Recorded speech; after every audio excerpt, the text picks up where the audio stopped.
The entrepreneur is a verb. You're creating the value out of other things in a unique way. And so you entrepreneur the offer, you entrepreneur the project out into the world. But eventually what you entrepreneur on has to shift from the product to the business. And you have to like ascend from to business owner. What's up, everyone? It's Steve Larsen, and I wanted to do a special video today with good friend and business partner of mine on something that I don't think you guys really know that we're doing. And a lot of you have asked, like, why aren't you publishing as much? How come you haven't been? I mean, I know it's been a solid, I really have not put out that much content the last year. It's probably the least amount I've put out. And my business felt it, so keep publishing.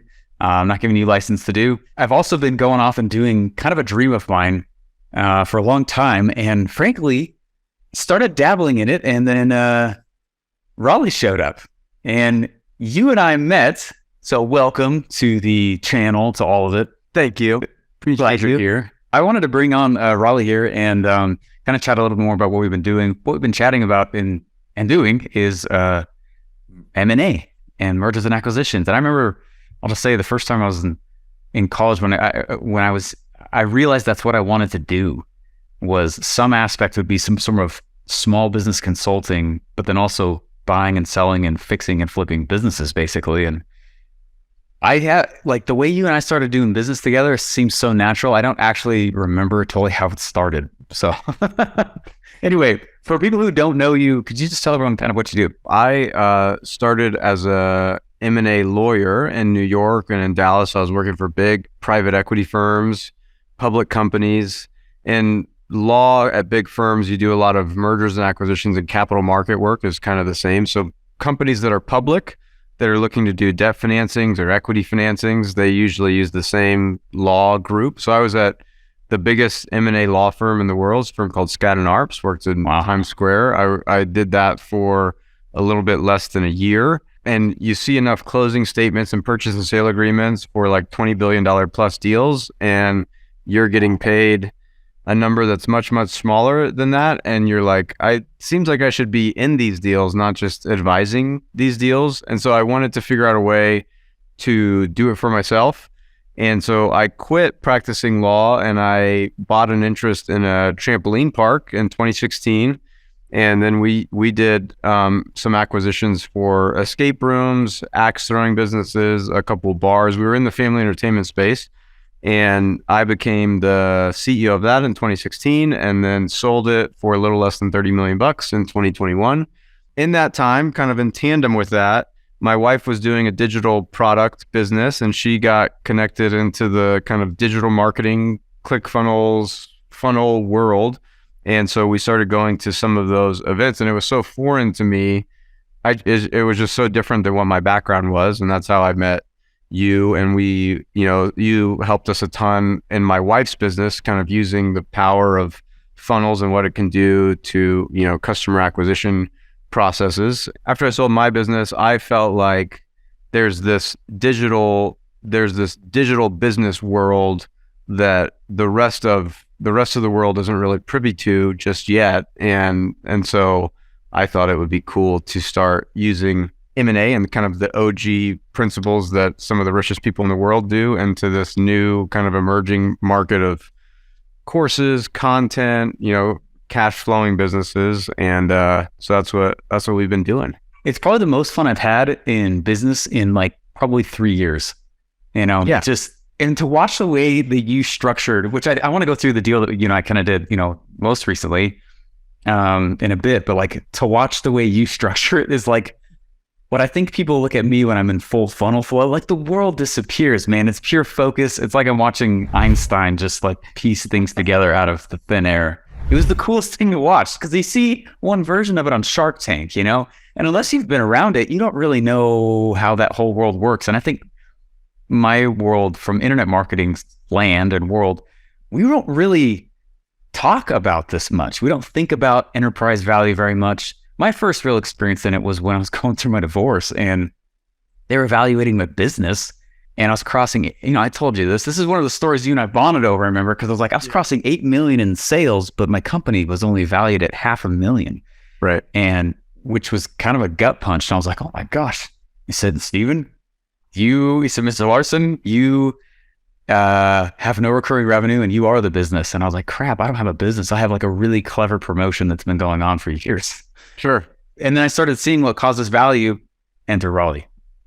That's kind of how it happened on my side. I think there's so much, a lot of people get started on an entrepreneurial path as an alternative to doing a career, and kind of the very common entry way into that is do what you're passionate about. And so that, for a lot of people, that starts as kind of their North Star of how they start into entrepreneurialism is, what am I passionate about? And I think that's a great place to start at. But then the next level of that is, how do I turn this into an asset? And there's some give and take in that process of turning your business into an asset that isn't necessarily always driven by you doing what you're passionate about day in and day out. And I think that's where a lot of entrepreneurs get themselves messed up, is because they're not thinking about, what is the enterprise value? How much is this thing worth if I ever sell it? And so you're kind of on a razor's edge that you don't even understand that you're on, because you're overly involved in too many of the processes. And so a lot of entrepreneurs get themselves into that because they're, when you hear people talk about turning your business into a sellable asset, in their current circumstance, they have no desire to sell, so they feel like it's inapplicable to them. And then in a moment, your whole life can change, and then you want to sell, but you haven't laid the foundation to do it. And then you get, like a situation like in your divorce where it's untradeable because you wouldn't sell it for what the market would pay you for. So you end up holding it, and a lot of things fall by the wayside that way. Yeah, and there's a easy and natural tendency to think that the amount of money the business has made is what it is worth, and it's not true at all. And I feel like the piece that is really key for my world to understand is that there, just like you said, there's being an entrepreneur, where the entrepreneur is a verb, right? You're creating the value out of other things in a unique way. And so you entrepreneur the offer. You entrepreneur the project out into the world, but eventually what you entrepreneur on has to shift from the product to the business, and you have to ascend from entrepreneur to business owner, and those transitions, those pieces. And I think that's been such a fun side of the coin to watch you go do your thing in when we're looking at these deals, because you're underwriting it from a true underwriting perspective, whereas from what you do, and I'm doing it from this marketing acquisition perspective, and the speed has been fun to watch that. That's been really cool. It's a fun place to be, because I think the traditional financial way that you underwrite the financial way where you figure out what a business is worth, whether it's discounted cash flows or a comparative company analysis. I don't think that there are a lot of people that are kind of looking at these businesses in that lens of, what is this thing worth and how can I drive the value in it? And so from our perspective, kind of our investment thesis as we're doing this is, we think that we're looking at things that no one else really classifies as an asset yet, that, with funnels and with a lot of the marketing tools and tactics that, and like that whole art and science on that side of things, that we can turn these things into assets that will eventually be valued like how conventional assets get valued. And so we're figuring it out. But the way we've been doing, because I have my view on things in my lens, and I've always been like, oh man, I want to go build, half the reason I built the studio was so that we could film the show Business Syndicate. And instead of it being Shark Tank, where you just give money, which is a little more traditional, path that at least is publicized on the TV, I would be giving funnels and talents that way. And so it's cool to see the marriage of this and how it actually fits together. But you said something to me that I was hoping you could kind of explain a little bit, because I think a lot of people will have come from my mindset on what M&A is or how they would see funnels playing in it. But you said something to me, as well as some of these other investors in the deal we just did, that this isn't normal. What we're doing is not a normal thing. How is traditional growth equity done, in mergers and acquisitions, where compared to how you and I are doing it with funnels? Because I think most people are not going to understand that they have a cool funnel, but they definitely don't have a business.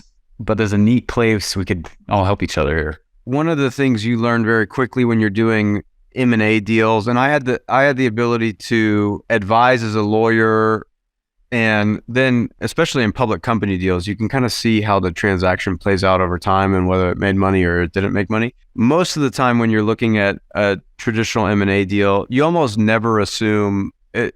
It gets really risky if you assume that you're going to grow revenue in the business or that you're going to capture synergies that you're going to capture what's called revenue synergies. That if we're company A that's selling paper and you're company B that's selling journals, we're going to be able to cross-sell our customers. And because of that cross-selling, we're going to make revenue alchemy, and we're going to make way more because we're going to be able to cross-sell.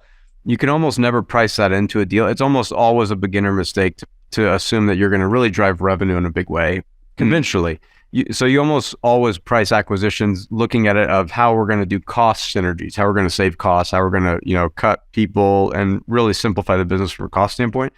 The thing that was different as we looked at this business that we bought was I felt very confident that having you involved and your skill set, that revenue was most definitely going to grow and expand, and we were going to drive revenue value that way through funnels and by taking the skill set and creating break-even customers at the front end of them getting to know us in our business. And so that in and of itself was interesting. And the other difficult piece that most people find when they build a course business and they build it around themselves, that one of the hardest parts about buying a business like this is that it's so built around the attractive character, the person who's out in front, who's using their personality to drive this thing.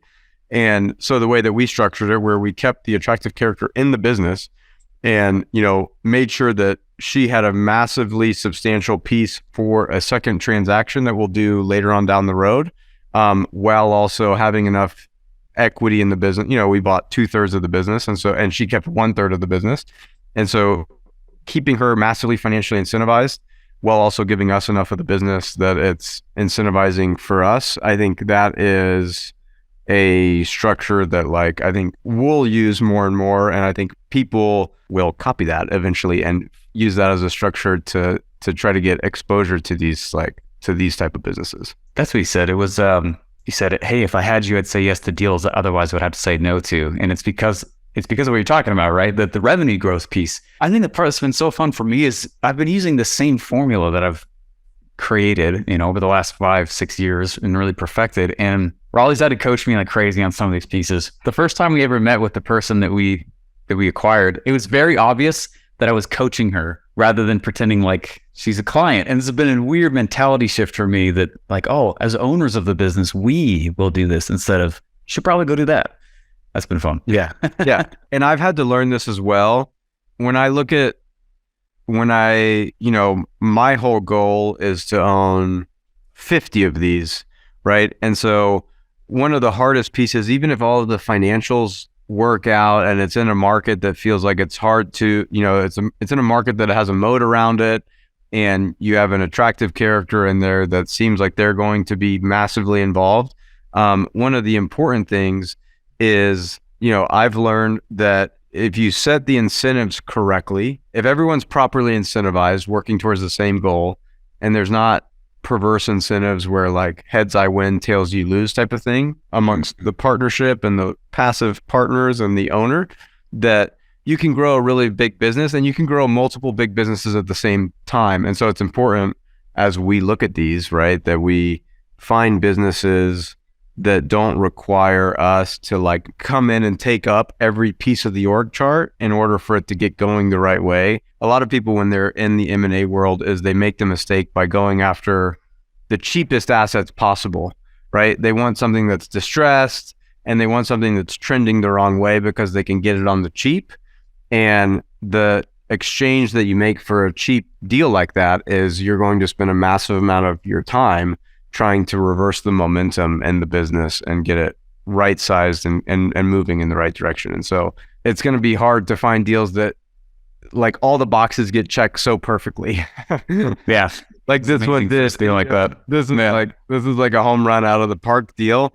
And so it's been fun to do, but I think, partnering with the right people and getting involved in the right businesses with people that are still excited about it going forward and open to bring new partners in. I think that's an important piece that we got right on this one. I mean, so we've talked a little bit of the strategy, what's so unique, but why don't we share some of the deal, like how it went down, how this stuff happened, because that was fun to walk through. And I also want to just bring up with this that listen to the numbers he's about to say, because anytime, and there's a huge stigma, especially for entrepreneurs who were born in funnel land, to think that any kind of merger or acquisition thing is like this, tens and tens of millions of dollars that's coming from your pocket. It's your doing, you know what I mean? Or massive bank loans. The way I watched you orchestrate it was an education, an entire education in and of itself, regardless of doing it and all the other things that we're doing with it. So I was hoping that we could go through and share some of the numbers, and to also kind of prime the thoughts of anyone who's listening or watching now that like M&A is not outside of your reach if you're not making millions of dollars. I had met the owner of this business because she felt like she was stuck in her business and she didn't know how to get to the next level. And so she wanted help kind of transitioning to the next level of either exiting the business or bringing partners in. And so I had known of the deal since August that and we were helping her start selling the business. And I had seen it and I was always interested in the deal, but it felt like there was a piece of it that I didn't know how to solve. She sells through a webinar. She teaches pharmacists how to become genetic testers on the side of their pharmacy job. And so it felt like in order to really take the business to the next level, it was a marketing and an operations job that I wasn't well suited to do. And so I was never really interested in it until me and you started talking about doing acquisitions ourselves. These deals are typically valued based on kind of what the last 12-month snapshot of the business looked like. It's called the trailing 12 months of the business, TTM. And so the trailing 12 months of her business, when I got associated with it, it was doing about $300,000 to $350,000 in revenue, but she had never turned on paid ads. She was selling it through a webinar. It was kind of her first crack at entrepreneurship. And she, off of the 300,000, she was doing like $250,000 in profit. That's not what she thought that she was doing. When she first came to me, she thought that she was doing about $100,000 in profit because she didn't know that her salary and any course that she bought through the business, all those things are called owner add back. So like you kind of adjust the profitability of the business to show how profitable it would be to a new owner. It's called an adjusted EBITDA. And so from an adjusted EBITDA standpoint, she was doing about $250,000 to $270,000 a year. But she was just tired. She didn't know how to get to the next step, right? Mm-hmm. And she felt like she had spent some money on marketers and some operations people, and none of it had really panned out. So she was kind of just like ready to move on to the next thing. So the deal that we ultimately did with her was we bought 2/3 of her business for $100,000, our cash up front that she took off of the table.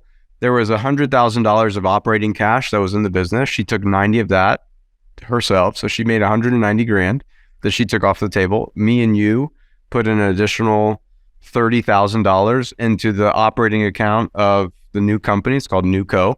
So for about $130,000 of new cash, 100 of it she took off the table, 30 into the new business. We bought 2/3 of the business that was doing conservatively somewhere in the $250,000 in profit range. From our account, I felt like it was such a no-brainer deal that I had people that were potential capital partners that would be ecstatic to have a return on their money similar to what this deal could provide. And so I brought, we basically sold 20% of our piece of the business to a couple of they're called limited partners. That's part of the way that we brought cash to the table for her. And, and obviously we're in the business and helping her make decisions and optimizing the marketing and everything else to take it to a $10 million business. To me, it's a no-brainer. I'm looking at this thing and I'm like, okay, we're going to go there. This is going to be fun. This will be cool. And which is unique for me. And it's something I've really been hungry for because I have a lot of experience, and watching, now they're listening now, like how, in one funnel way, it was 50,000 students I brought through that. It's crazy. And in like a year and a half, like I have been very hungry to go really deep with people. And I just have never had a lane to do it in where I also would get, a little kickback for the improvement in the business itself. And so it's been a fun, interesting thing for me.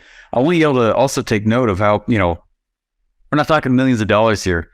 And now we get to run the whole run. Like I can do all my frameworks and formulas. We're cranking. We're already doing well with it. In fact, today, as we're filming this, we got the funnel back that I designed and that we're putting it back out there. Raleigh's working on financial stuff now and then looking for the next deals. One of the things that she felt really stuck in was doing the accounting and doing the financial work in the business.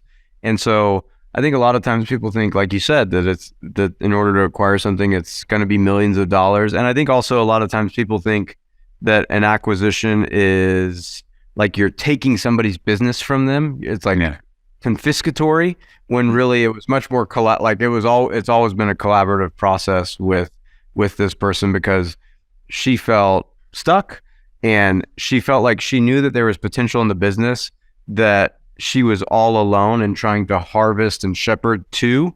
And, we came in and said, what if we let you take cash off of the table now for the hard work that you've done? And, we help you shepherd it to the next level, and we participate there. Well, what I imagine is in some people's minds as they're kind of observing this between the two of us, and so there'd probably be a few epiphanies for some people. Wow, I didn't realize this is where maybe Funnelland could take me. A lot of my this is Sales Funnel Radio, right? That we you guys build funnels, and a lot of you guys build funnels where there's a 2 Comma Club award almost every day, literally, and it's been that way for a couple of years. How many $100,000 earners are there in funnel space? There are so many, multiple every day, tons every single day, and only a few, boohoo, are hitting 7 figures a day. Like there's a ton of scenarios out there, and I get messages from some of you guys like, hey, Steve, you want to come buy my business? Just on the blue. And so what I kind of wanted to ask you is like, all right, I've never had to do this before, but you're like, Steven, I need you to market underwrite. What do you do to underwrite? Or what makes a business look attractive to you from your side of the fence? For me, I look at 4 areas. I look at what is the growth, and it's GOAT, GOAT. What's the growth of the business look like? How much has it grown year over year, and what does that trajectory look like? And also, how is that growth accomplished? Are they using steroids, which I would call kind of paid advertising and ways that you can kind of game growth? Or is it organic? Is it word of mouth? Obviously, the more organic, the better.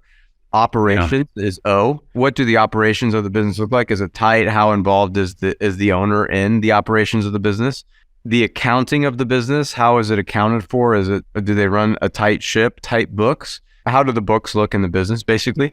And then the 4th is the trenches. What are the trenches? How defensible is the business? How hard is it for someone to spin up a competitor to this business quickly and take it to the next level? And then, kind of the fifth one is it a type of deal that if we're right on it, we get rich, and if we're wrong, we don't go broke?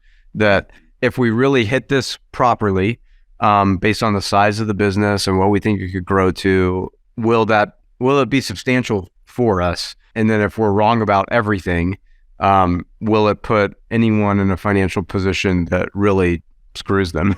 and so I look at those 4. I look at GOAT, and then right, you get rich, wrong, you don't go broke. And if it checks all of them, then we go for it, figure it out. It's a cool way to think of it, because I think what most people would immediately go to is financials or acquisition cost, and not those things certainly matter, but that's a neat way to look at that. Now, but if you guys are interested, though, if you want to learn more about what it is, actually, I would love to hear what your vision is of it, because I feel like there's an entire market being created where people create sustainable to a level, sustainable small businesses, info or not, but they're small, and they just literally, the entrepreneur took it as far as they can. They don't know what to do next, and it's where we could swoop in. I could still do my thing, you could do your thing, and everyone wins. People are already asking you when we're going to make a fund. Yeah. So I would love to know what your vision is for where this could go. Just pontificating. It's called permanent capital, more so than a fund. A fund, typically you're raising the money with the expectation to return it at some multiple within 5 to 7 years, versus a permanent capital model where people buy into who the operating team is, and they know that their money will compound better there in the structure to let us go and do acquisitions and own great businesses over a long time horizon, more so than raising a fund and then, you give us $100,000 and we give you back $250,000 in 4 years or whatever. I like the long-term compounding effect of a permanent capital structure like a Berkshire Hathaway. And so I think what we'll move to more and more is finding businesses like this one that we just bought, which isn't a promotion. It's not a promotion business that's just like you juice it and then it tanks. I think there's long-term sustainability and growth in this market, and I think that the business that we bought, like, I plan to hold this business for 20 years, not 2 years, and that gives us the time and the expectation to really scale it how we want to scale it, knowing that there's a long time horizon for us to compound this and to continue to add businesses that fits in. I think it helps the owners also be like excited, they know that we're not there to juice, like this is a long-term thing. Because you were the first one to help me realize that trying to acquire a business percentage for free is kind of a dumb thing. And not really good. And it's not a smart move. I got that. It's attractive as crap on the sales page. I got that from Warren Buffett. I didn't come up with that myself, but Warren Buffett calls it smoking like used cigarette butts that he would, at the very beginning. And the quote that Warren Buffett says is it's much better to own a wonderful business at a fair price than a fair business at a wonderful price. And so you optimize for the quality of the business much more than you do the price at which you enter. And he does it in the public markets. And so, he has to do it because public markets are always waxing and waning, and they're going up and they're going down. And so for him, he's thinking about, is this a business that I want to be a part of for the next 20 years?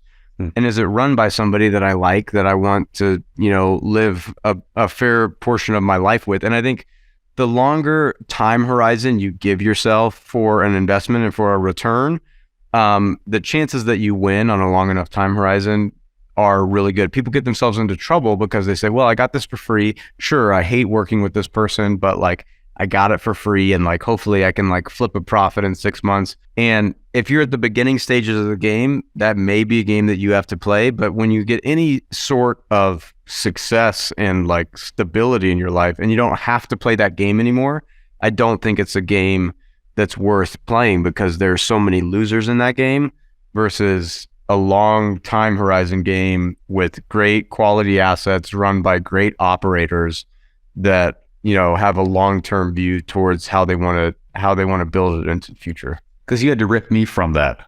I was like, man, we could get this many this fast or whatever. Like, and you're like, that's dumb. Like, you just slap that milkshake right out of my hand. And that was like, all right, sounds good. And they're like, no, you're spot on.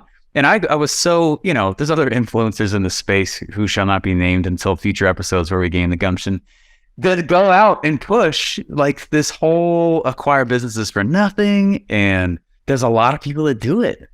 And your whole skin in the game thing too. I know it's from a book, but like, I just never seen anyone pull it off that way. I've been around M&A quite a bit. I just have never gone down a lane, and you got like a really unique take, you personally too, I think. Even to the no money down thing, I think skin in the game as just a guiding principle is such an important, I think the decisions that you make and the quality of decisions that you get with people that can lose some money, get people at the table that are going to lose some money if the decision's not right. That's like in every business, a business that I've started from scratch, a business that I've acquired, I only want people at the table that are losing real dollars if we're wrong about something. It's the refiner's fire, right? It gets all the other bullshit out, and it helps you focus on what is the right decision, and are we equally sharing in the loss in this? It's almost religious to me, where it's a disservice to have somebody at the table that is a consultant or a lawyer or an advisor or a carpetbagger in any other way, that is just there and makes money on the upside and can walk out the door on the downside and is not, and can walk away unscathed. I like people that are going to feel the pain with me.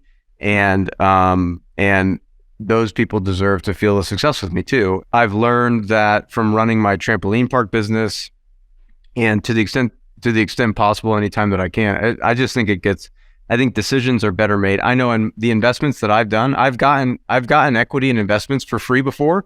And when those entrepreneurs call because it's hitting the fan or whatever, I don't pick up their phone calls, versus the investments that I got 25, 50, 100 grand into. When those entrepreneurs call because they want help for whatever reason, like, I answer their phone calls. You know, You're right there. Yeah. because I want my money back. You know? Yeah. It's tough to watch when someone who's kind of gone from scratch, go through all the funnel stuff or whatever, and they birth this thing, and then someone else can step in and take a chunk of equity and not get any kind of reward, not getting any payout. Like, the emotion behind that, not the saying it's wrong, but like, it leaves a lot of mental cookie and juice for the next journey. Like, I think sucks it out, just totally destroys it. That would be very disheartening for me. If you've ever read The Alchemist, which if you haven't, I suggest that you do, but at the very beginning of The Alchemist, he has this dream about all this treasure that he's going to get. And he goes to this gypsy woman who interprets this dream and says, I'll tell you about this dream if you give me 10% of the treasure. And he says, sure, like, it's no money out of my pocket. Sure, I'll give you 10%. Like, it's just a stupid dream. Why not? And then he goes to the next person, who happens to be Melchizedek, who's kind of like the spiritual guide in the book. And Melchizedek is a king, and he's got all this stuff. And he says, well, in order for me to give you the next step of this, I want 30% of your sheep. And he says, well, how about I give you another 10% of my treasure if I ever get it? And Melchizedek says, don't ever give up something that you don't have yet, because you'll lose the will to continue to fight for it if you keep giving up pieces and pieces for free. And so quit giving up this contingent treasure that you may get, because you'll lose the will to fight for it. And so Melchizedek, who had all of the money in the world, made this little kid, this little shepherd boy, give up a big portion of his sheep, real cost, real skin in the game associated with pursuing this dream. And so I just think it's, like I said, I really do think it's like a refiner's fire, and it helps kind of separate the people that are serious about going after the thing that they want versus the people that are just there for the upside and, bail on the downside. Yeah, I completely agree with that. And it's been fun to watch that. And even when I get brand new funnel builders who are students who have not yet burned the boats in their life, I can know that they're not, you know what I mean? They're just not going to move forward. The first little kind of emotional hiccup that pops up, they'll dismiss the entire model. And then, and it's like, oh, you come to find out that person, no skin in the game or any kind of variant. And then the person has no choice. They just figured it out because they have no choice. It's the people that say, can you give me your course for free and I'll give you 20% of everything that I earn if you just give it to me for free, right? Like, don't do anything with it. They won't do anything. They'll do a thing. Right? It's crazy. I've started saying I charge for your benefit now, but that almost sounds offensive. So I'll say that as much. But, well, hey man, I'm really excited for this. I'm stoked for the journey. Like, I haven't felt this much momentum in years, actually, and it's been really fun. If you guys are interested in us just looking at your business, if you have any interest at all, this isn't a pitch, but the place to go get more info is at businesssyndicate.com.